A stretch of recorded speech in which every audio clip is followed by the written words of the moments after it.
Paz e bem, mais uma vez estamos aqui, minhas amadas, para darmos continuidade a esse percurso, onde nós estamos falando acerca da figura feminina. Fizemos uma introdução na primeira catequese sobre o mistério da mulher, guiados por Jo Croissant, esse livro aqui belíssimo, espero que o quanto antes possa ser traduzido, O Mistério da Mulher. E falávamos sobre essa identidade meio que perdida da mulher, que por conta do feminismo, de Simone de Beauvoir e de muitos outros, essa identidade, essa peculiaridade da mulher fora sempre mais perdida no tempo. E hoje nós encontramos essa dificuldade onde a mulher, muitas vezes, não sabe se reconhecer por aquilo que ela é. Não tem a capacidade de enxergar suas próprias potencialidades. Uma mulher que foi sempre mais se tornando similar ao homem, ao mundo masculino. Uma mulher que foi se tornando instrumento sempre mais de um mundo sensual. E, por meio dessas catequeses, nós queremos não solucionar.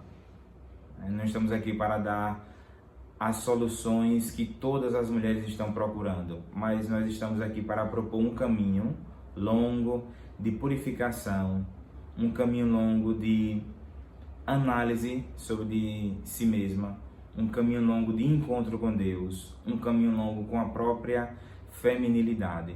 E hoje, nesse encontro de hoje, nós iremos falar da mulher que antes de tudo deve ser filha. E é muito bom porque aquilo que nós estamos dizendo foi escrito por uma mulher, a autora do livro. Então ela sente e fala como mulher, tomando como exemplo também as dificuldades pelas quais ela passou durante toda a sua vida. Então isso poderíamos dizer que não deixa de ser algo também científico para vocês que estão me escutando, não é coisa que sai da nossa cabeça.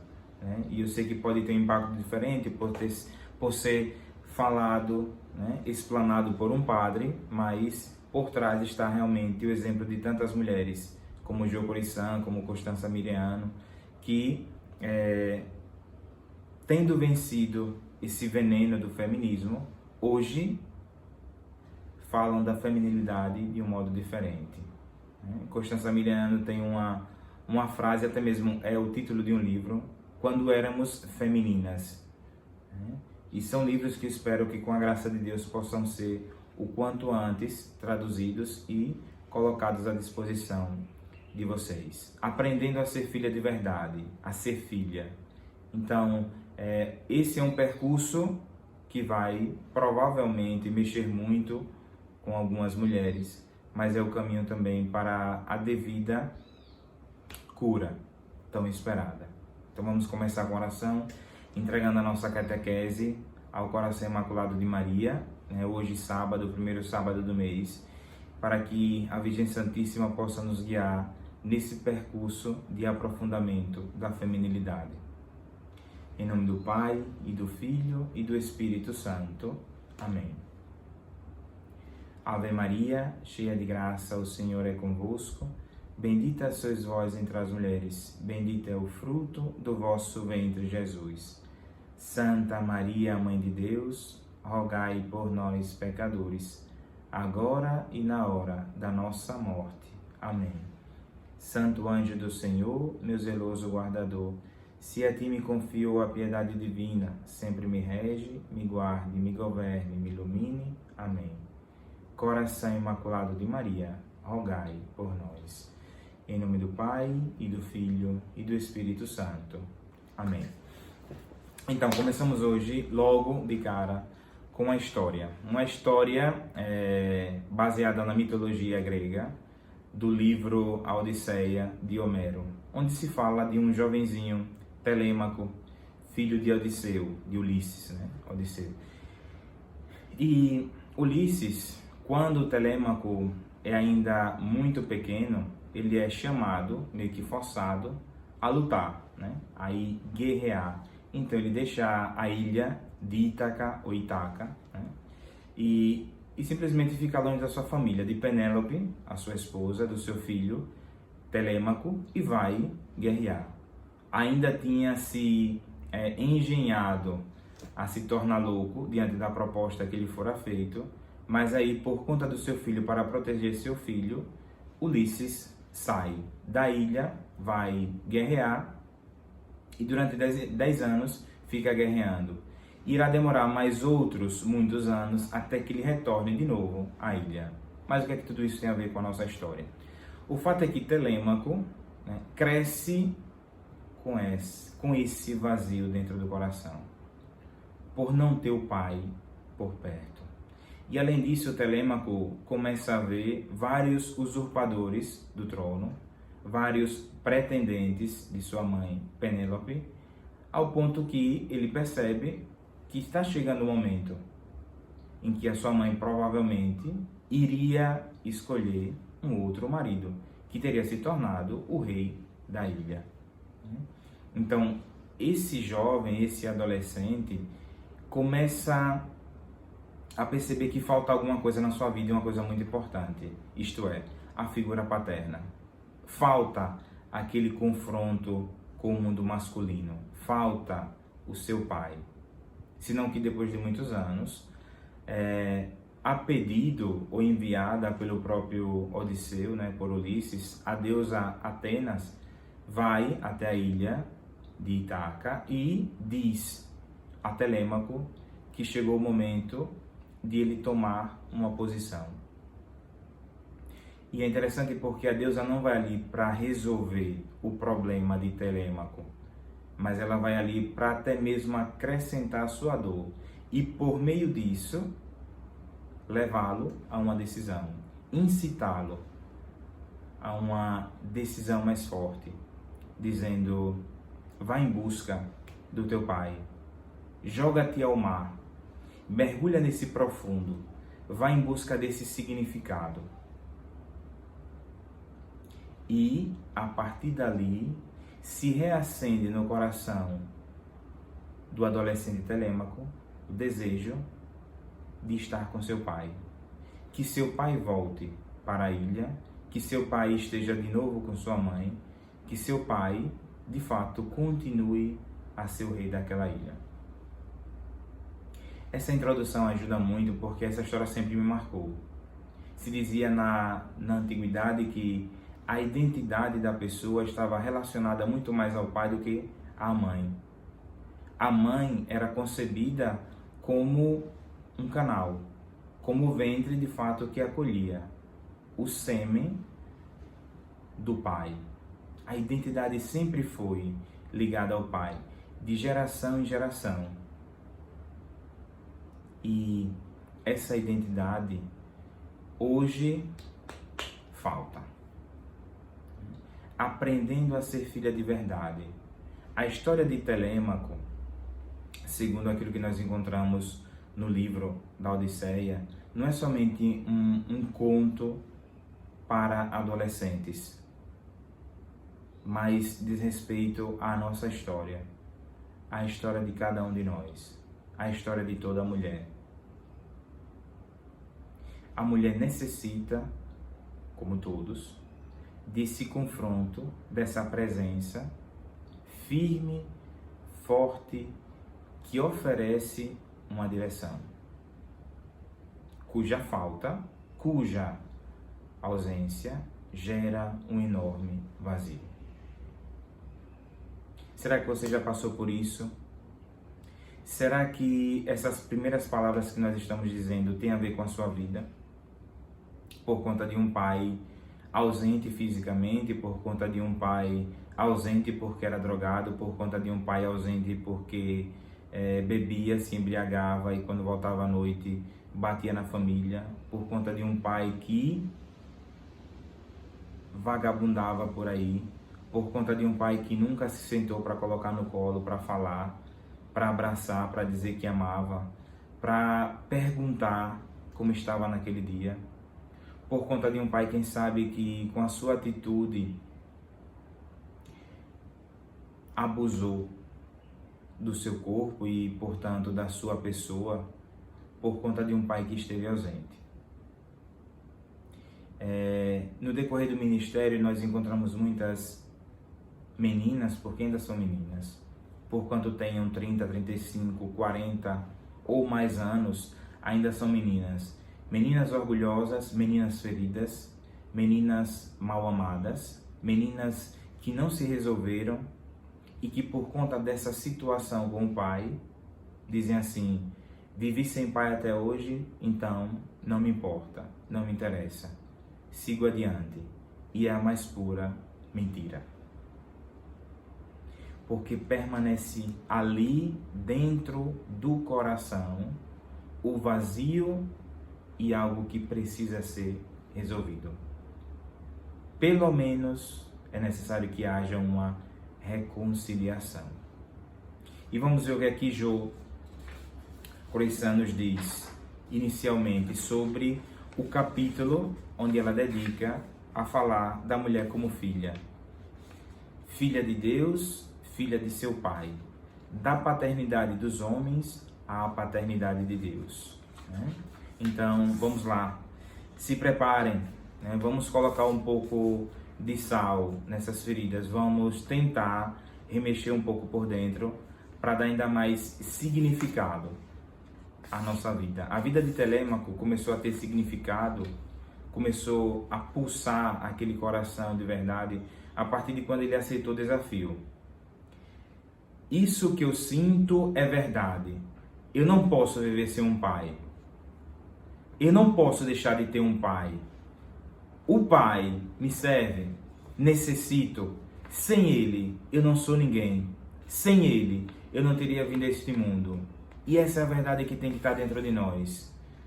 Custe o que custar, doa o que doer, nós necessitamos dessa figura paterna, que é o nosso pai. Seja ele quem for, nós necessitamos.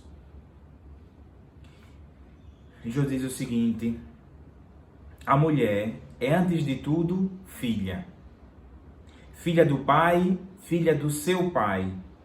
Para ela, é de capital importância tomar consciência da própria identidade, reconectar-se com o feminino, reconciliar-se com o próprio ser de mulher e, em primeiro lugar, de filha.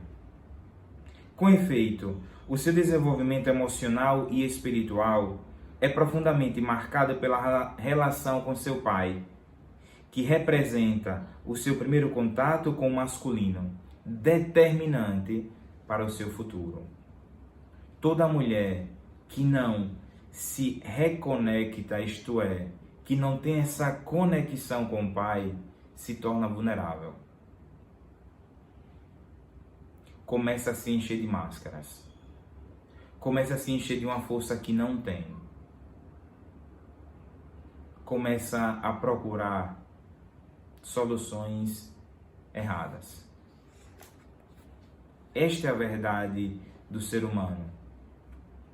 Esta é a verdade. É o pai, continua a autora, que dá estrutura e torna adulto, enquanto a mãe tem sempre a tendência a ver os filhos como seus pequenos e a os querer proteger.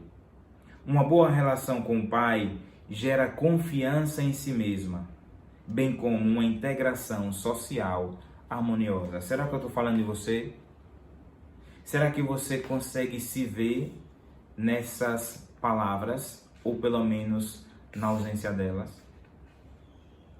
É o pai que dá estrutura, não tem jeito. É o pai que dá estrutura, é o pai que dá confiança, é o pai que dá força. E quando acontece de a criança, da menina, não ter a presença do pai, ou o extremo oposto, ter um pai extremamente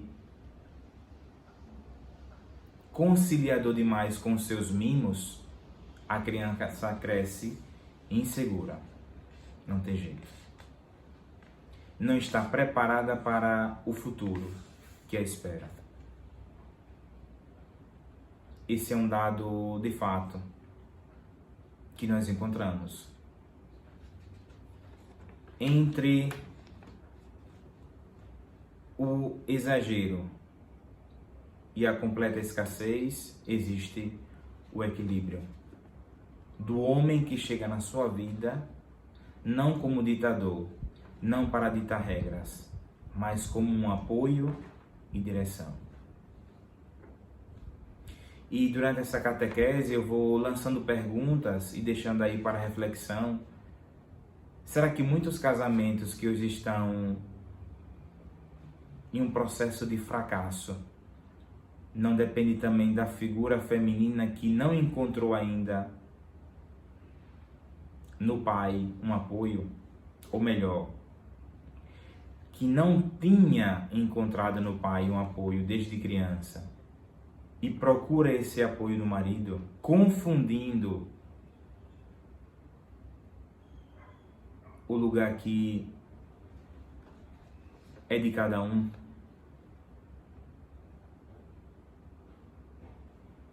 Muitas vezes, casamentos, mulheres que saíram de casa para não ter que conviver com um pai ditador, quem sabe, né?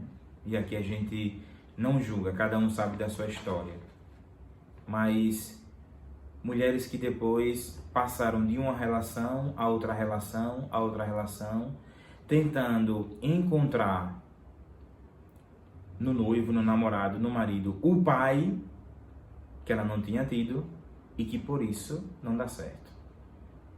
Porque o pai é o pai, o marido é o marido, o namorado é o namorado. Cada um tem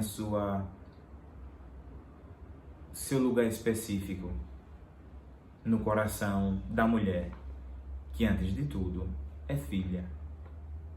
A mulher é filha, sobretudo é filha. Porquanto ela tenha já 50, 60 anos, no coração dela ainda persiste o desejo de continuar sendo filha, isto é, protegida. Que seja consagrada à esposa, que seja celibatária, a mulher se coloca sempre em relação ao homem, continua a autora. Deve tecer com ele uma relação equilibrada que não seja aquela de uma menininha em relação a seu pai, nem tampouco de uma matrona que faz tremer marido e filhos.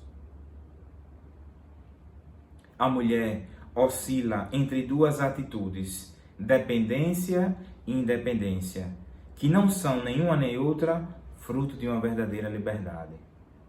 Ou a dependência exagerada, ou a independência infértil estéril, que não leva a nada.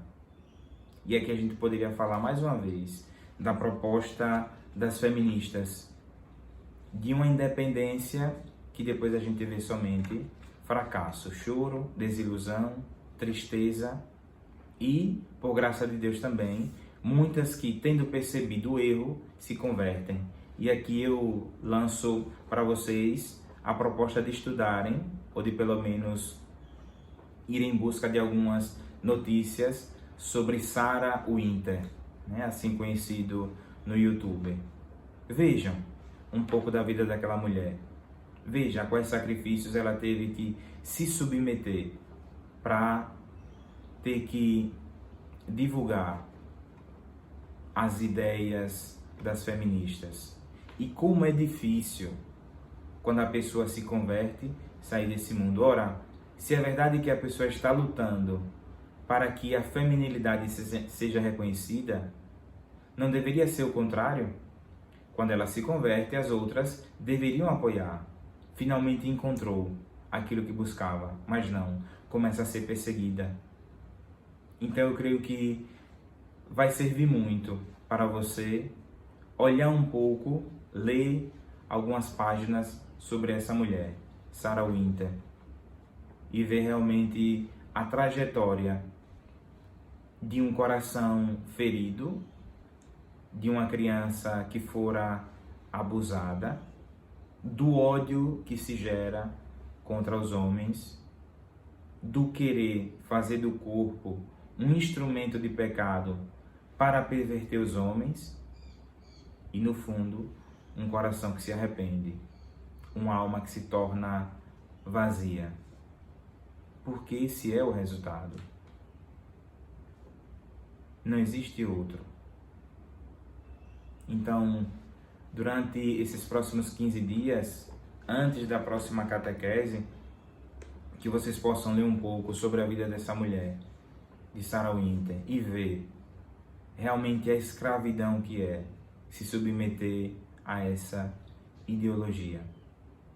Se alguns homens erraram, se muitos homens erraram, isso não significa dizer que todos sejam ditadores, que todos sejam hipócritas, que todos sejam pedófilos, que todos abusem de suas filhas. Isso não é verdade.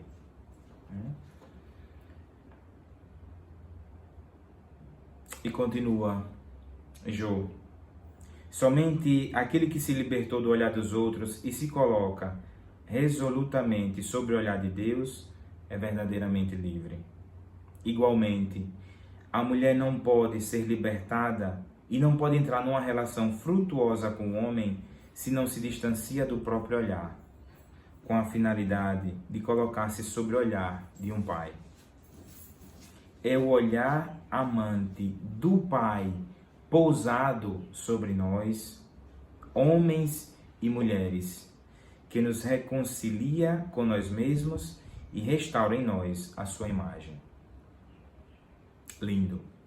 É o olhar de um pai. E já já nós iremos falar um pouco mais sobre isso. É o olhar de um pai que nos torna seguros. Infelizmente, nessa sociedade que hoje a gente tenta exorcizar, deplora, uma sociedade patriarcal, o estilo de sociedade patriarcal onde tem o pai como referência, e uma sociedade onde se tornou vivo e atual aquilo que dizia Freud, o homicídio do pai. O homicídio do pai, que não é também só o homicídio da figura masculina, mas no fundo é o homicídio de Deus. Esse distanciamento do ser humano, e aqui em especial da mulher, da figura paterna e, por conseguinte, da figura de Deus, gera todo esse tipo de vazio, de destruição, de caos. De caos. No fundo, é o que muitas vivem, o caos. E aí vocês percebem o quanto é importante, de fato, mesmo não sendo um estudo científico, as nossas catequeses, porque aqui, de modo muito simples, eu só tento dar tópicos de reflexão para que você possa, aos poucos, caminhar e se encontrar na sua feminilidade, mas você percebe o quanto é importante também o estudo. Feminismo, toda a teoria de Freud, que deve ter dito alguma coisa boa, com certeza, nem tudo falou errado, mas certos conceitos que foram ensinados a nós, como deturparam por completo a figura do pai, como tiraram de nós, nos roubaram de nós mesmos. Nos roubaram de nós mesmos. Tentaram criar soldadinhos em detrimento da nossa sensibilidade, do ser humano tão rico na sua personalidade, tão rico porque criado por Deus e redimido por Jesus.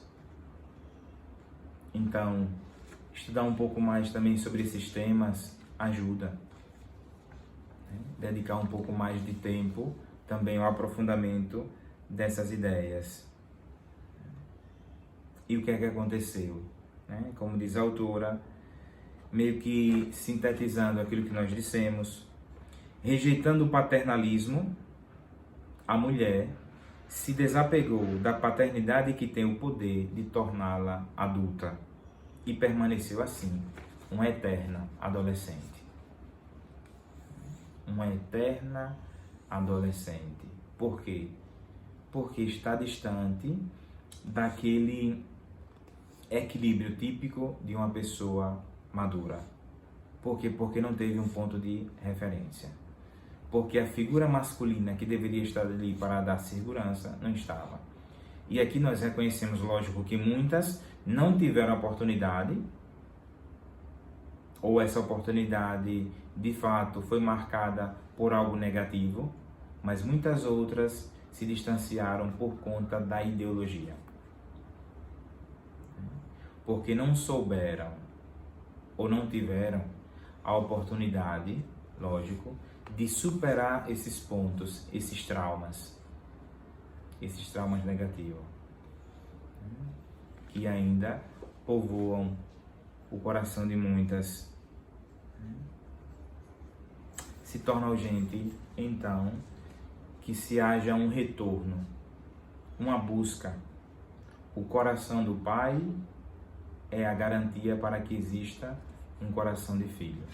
E aqui eu digo, como o nosso percurso é um percurso que tenta abordar a feminilidade por inteiro, integralmente, então, saiba, se você não é uma boa filha, você não será uma boa esposa, não será uma boa mãe. Aqui está o ponto principal. Ser filha, você é a filha do seu pai, você é a filha de Deus. Você se sente filha ou você nasceu mãe? Ou seja, você pulou etapas, então não dá certo. Porque esse vazio, porque essa lacuna depois virá à tona em algum momento da sua vida. Irá desnortear a sua existência.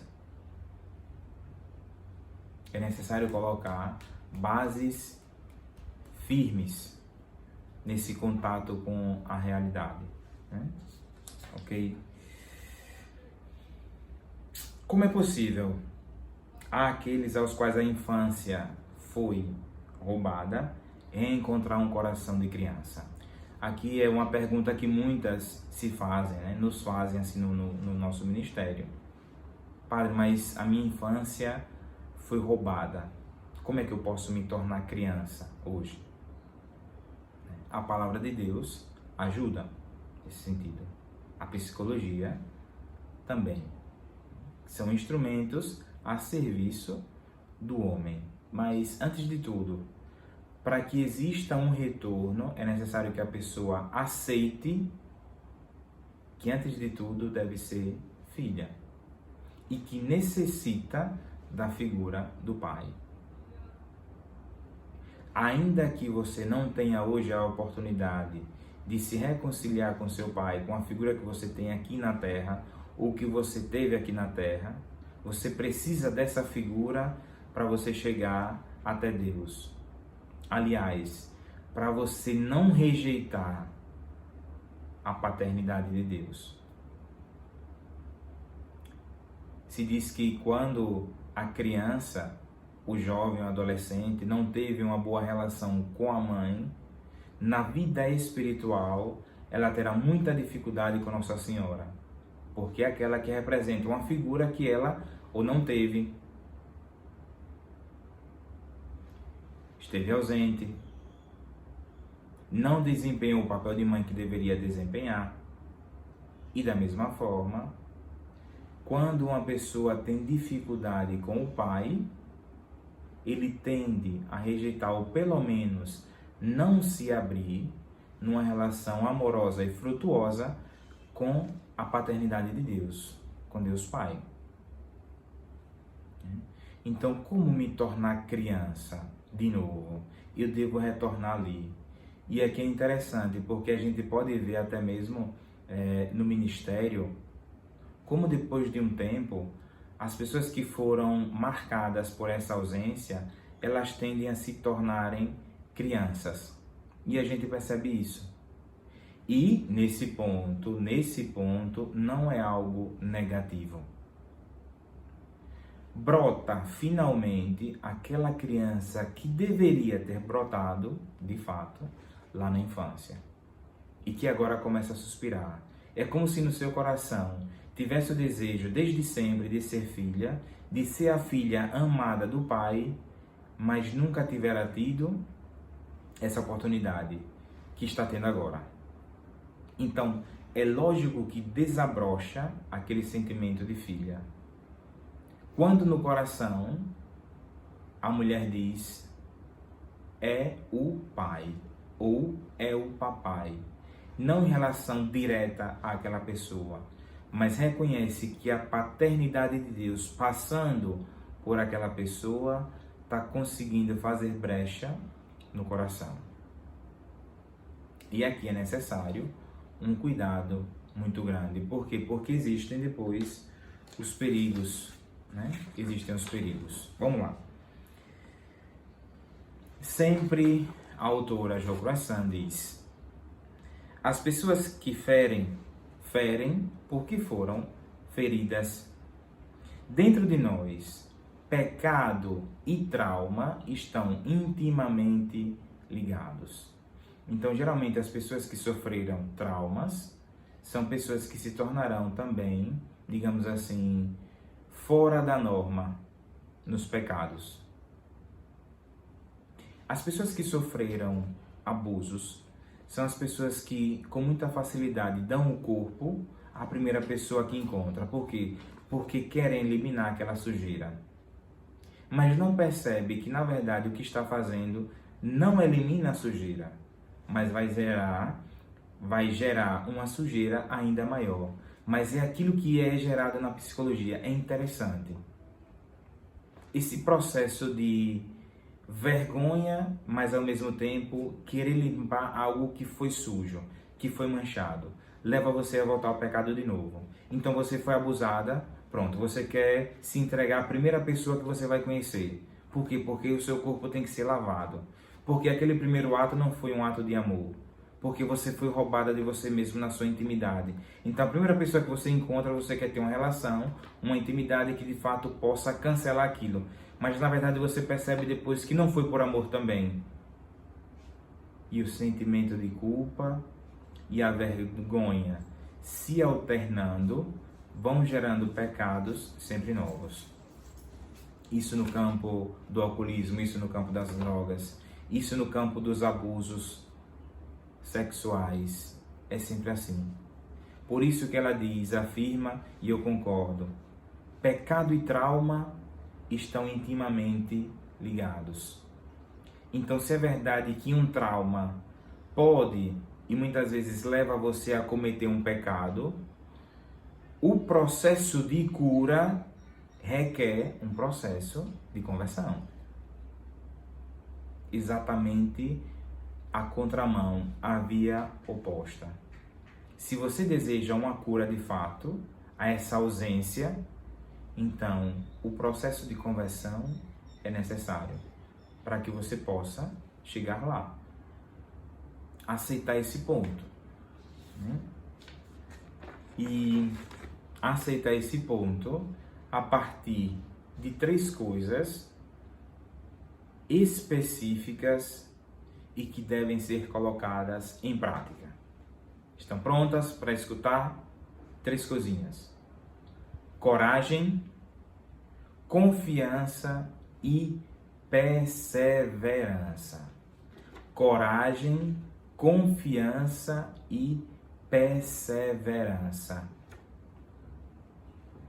É assim que já não existirá mais um suspeito, uma ameaça do amor verdadeiro que você encontra ou que quer encontrar, mas existirá a confiança. Toda pessoa que foi ferida no seu amor, diante de um outro amor que ela encontra, ela tende a se sentir meio que no suspeito, quem sabe, né? Devo ou não devo confiar? Será que devo me abrir? E se eu me ferir de novo? Essa dificuldade que precisa ser vencida. Por isso é necessário que a coragem possa guiar a confiança.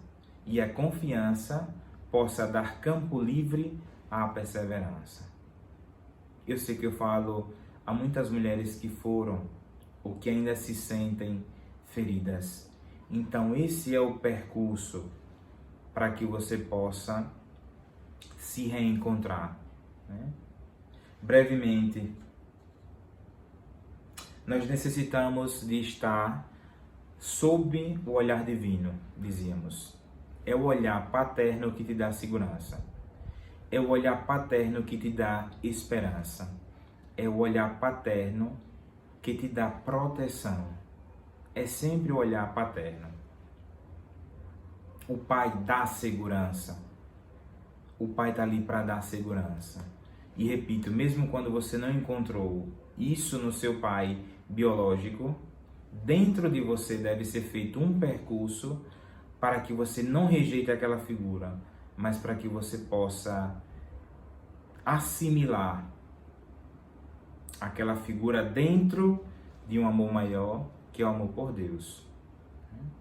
Mas quais dificuldades podem surgir quando você encontra um amor verdadeiro? Por exemplo, na direção espiritual.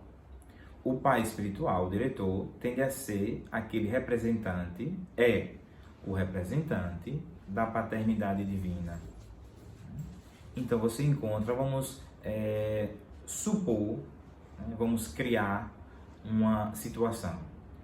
Você desde criança, você se sente rejeitada, você não se sente amada, você não é escolhida, você não é a preferida, você não teve os mimos dos quais iriam te fazer mais mulher, você nasceu com você cresceu com esse coeficiente baixo de autoestima. Então, de repente, você encontra alguém que te dá tudo isso que você está buscando.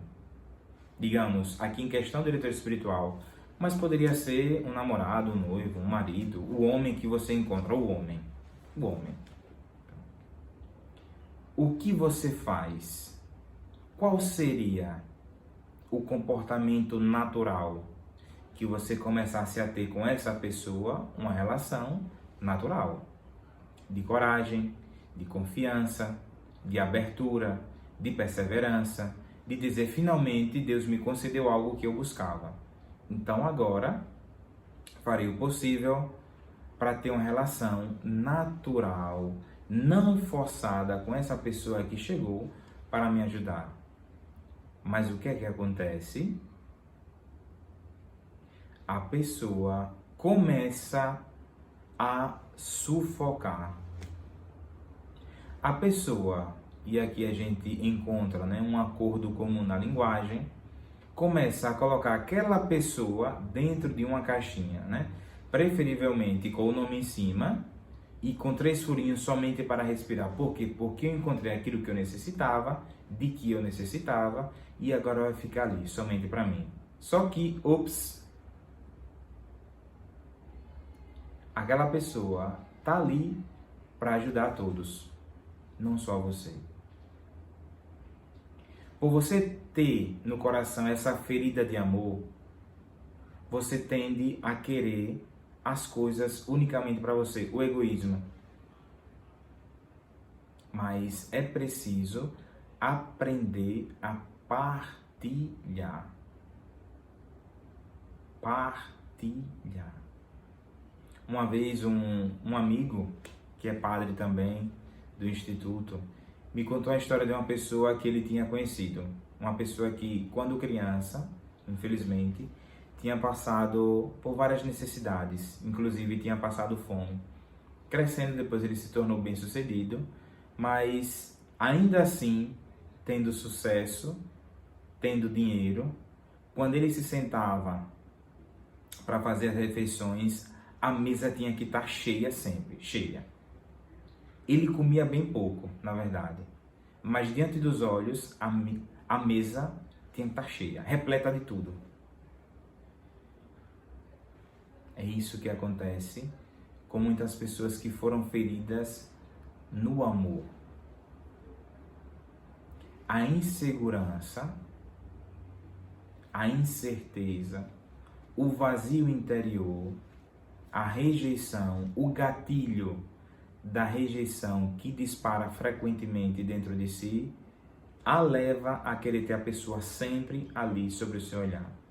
E é isso que depois leva a apodrecer o amor.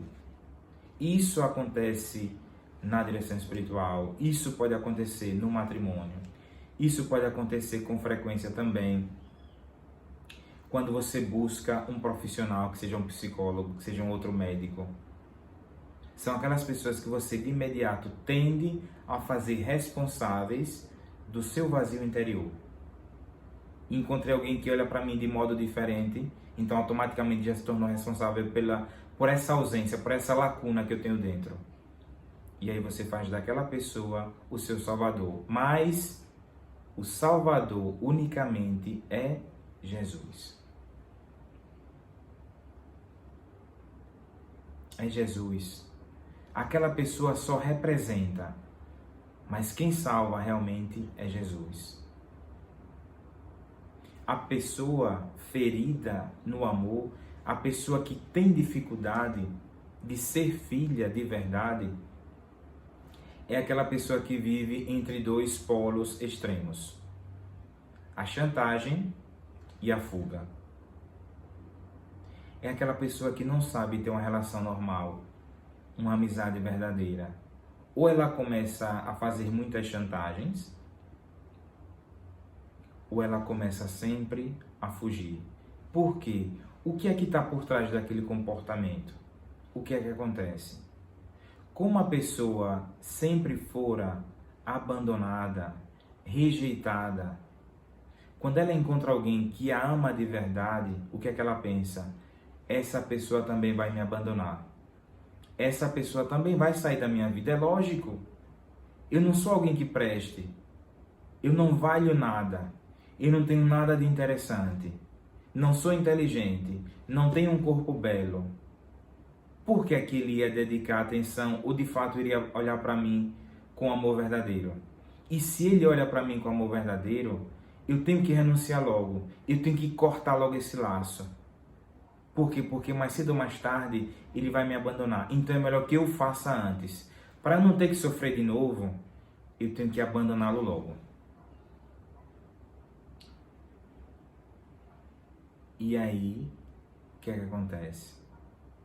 Não consegue abandonar porque entendeu que Deus está amando por meio daquela pessoa. E fica naquela oscilação entre permanecer e ir embora. E por isso começa, por um lado, a chantagear, por outro, a querer fugir. São as pequenas fugas. Como é complicado o coração humano, a mente humana. Lógico, nós sabemos, tentamos entender, e mais que nós, o próprio Jesus Cristo entende. Mas como é complicado. Por isso que o processo verdadeiro de cura, de conversão, pede, solicita coragem, confiança e perseverança. Filha, mulher, você antes de tudo, filha. Você nunca amou, você nunca foi amada. Hoje você se encontra com um amor em suas mãos. Aprenda a manuseá-lo por meio da graça de Deus. Aprenda a manuseá-lo por meio da fé. Abra o teu coração aos espaços sobrenaturais da graça de Deus. É ali que estará a tua garantia. E ali você irá caminhar bem. E toda aquela pessoa, toda aquela mulher que se abre com coragem, com confiança e com perseverança, se torna uma filha de verdade. Se não, você irá levar essa lacuna por resto da sua vida. No casamento, na sua profissão, na sua relação com o diretor espiritual, na sua pastoral, na sua comunidade, onde quer que você esteja. Antes é preciso se curar. Antes é preciso ir em busca da identidade daquela figura paterna. Antes é preciso ir e se deixar amar por um pai. E repito, se hoje não é possível com um pai biológico, com teu pai biológico, Deus está sempre presente. E Deus envia anjos, mensageiros, auxílios para te ajudar. Então, aceite. Não tenha medo e supere as complicações complexas da tua mente com a confiança, com a coragem e com a perseverança. Seja filha de verdade, isto é, se abra. Ponha a mão na mão do teu pai. Padre, mas eu tenho medo. E se eu me ferir de novo? Você vai se ferir de novo. Mas se você não sair de si, você nunca vai aprender a amar. Você não amará de verdade. Você passará a sua vida somente querendo mimo. Você passará a sua vida somente exigindo, apodrecendo em um vitimismo que só quer, que só exige. Não. Deus é Pai. Deus te ama de verdade. Deus quer que você seja mulher. E para ser mulher, antes você precisa ser filha. Filha do seu pai. Filha de Deus. Filha. É ali que desabrocha o teu coração.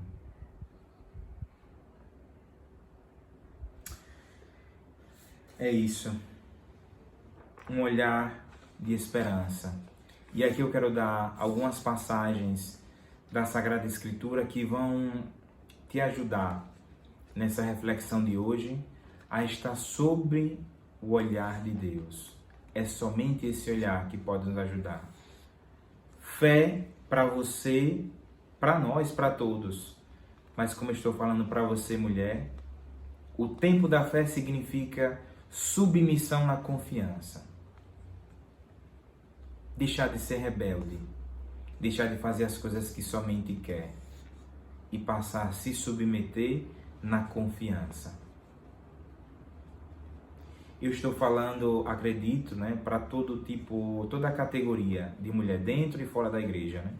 Quem estiver assistindo esse vídeo, mas para aquelas que estão dentro da igreja, para aquelas que já encetaram um caminho de espiritualidade, eu pergunto, quanto tempo você perdeu?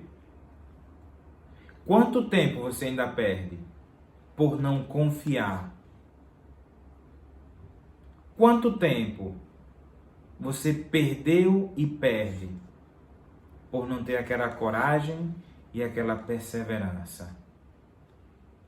Quanto tempo? Quanto tempo? Então, para o estudo, eu deixo algumas passagens, anotem aí, por favor, mas depois pode rever o vídeo, Então, não precisa nem anotar. Romanos 8, 14 a 15. Primeira passagem. Romanos 8, de 14 a 15.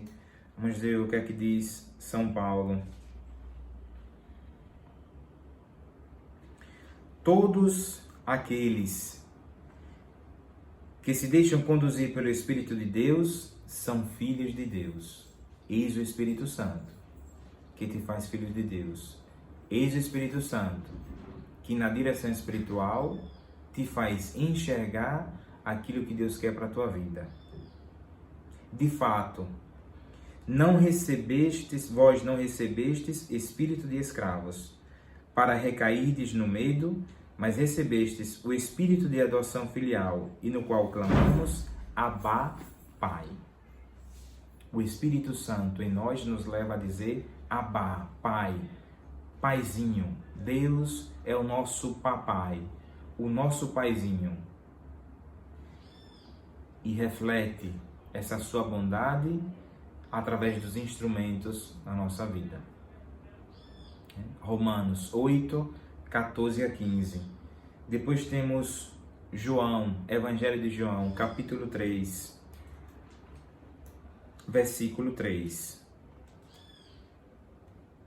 Jesus diz a Nicodemos: em verdade te digo, se alguém não nascer de novo, não poderá ver o reino de Deus. Nascer de novo. Dizíamos que é preciso se tornar criança, se tornar filha do papai. Nascer de novo. Nascer de novo por tudo aquilo, através de tudo aquilo que nós colocamos nessa catequese.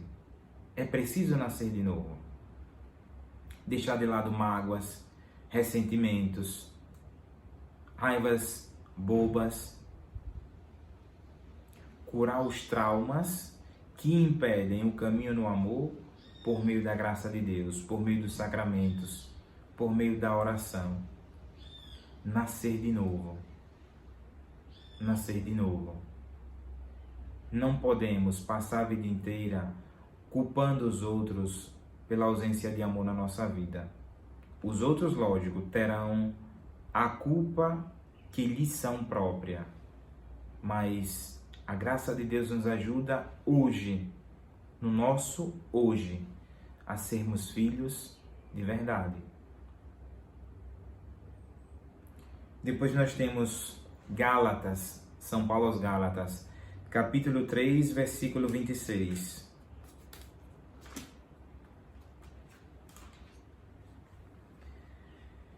Com efeito, de São Paulo, vós todos sois filhos de Deus, pela fé no Cristo Jesus. Todos filhos de Deus, pela fé no Cristo Jesus. Nós podemos amar porque nós fomos amados por primeiro, como diz São João na sua primeira carta. Deus derramou em nossos corações o seu amor. E por isso nós podemos amar. E por isso nós podemos ser mais de Cristo, sendo antes de tudo filhos. Antes de tudo, filhos. Eu quero colocar como quase que uma revisão final. Hoje nós falamos sobre o ser filha, aprender a ser filha de verdade. Aprender a ser filha é se tornar madura, uma personalidade madura. Quando é que nós podemos entender mais ou menos que existe uma personalidade madura?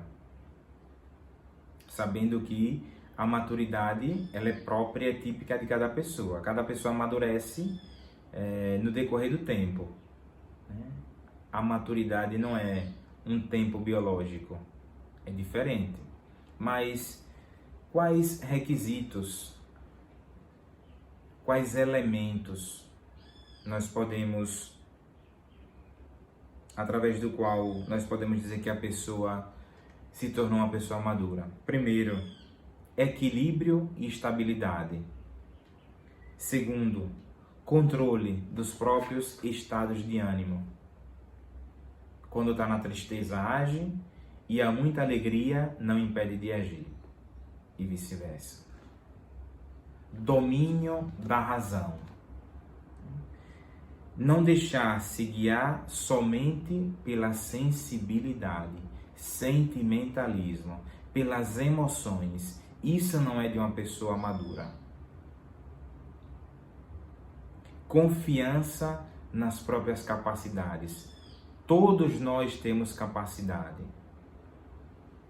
Se você não consegue enxergar a sua ou as suas capacidades, então existe um daltonismo espiritual, um daltonismo afetivo, isto é, olhos incapazes de enxergar a realidade. Então, ainda mais, se permita ser ajudado por aquelas pessoas que enxergam a realidade por ti. Uma gestão realista do próprio sucesso. Não se deixa conduzir, por uma fama que tende a tomar conta da cabeça. Mas diante do sucesso, permanece na humildade. Responsabilidade e aceitação do risco de poder fracassar. Todos podemos fracassar. Aliás, Se nós somos cristãos, se nós somos de Cristo, o fracasso faz parte da nossa vida. Porque aparentemente, humanamente falando, a cruz é um fracasso. Então todos iremos passar por grandes fracassos no seguimento de Cristo. E aceitar isso é típico de uma pessoa madura. Por fim, saber tolerar as frustrações. Eis aqui algo que pode te ajudar no final, né? Até mesmo como um exame de consciência, nesse percurso que nós estamos falando sobre a feminilidade. Então, seja como Telêmaco, vá em busca de teu pai. Sem o teu pai você não pode ser aquilo que você é. Precisamos dessa figura paterna que possa nos conduzir, que possa nos dar segurança. Seja você aquilo que seu pai não foi. Seja você aquilo que seu pai não foi. Vingue o seu pai. Dê um nome a seu pai. Dê uma história a seu pai. Dê uma oportunidade de perdão e de redenção a seu pai. Perdoe seu pai. Vivamos sempre sob o olhar de Deus. E assim seremos filhos de verdade. É assim que você aprende a ser filha de verdade. Que a Virgem Santíssima possa te iluminar e te ajudar nesse percurso. Vamos concluir com oração e depois segue a bênção. Um abraço na alma a todas vocês.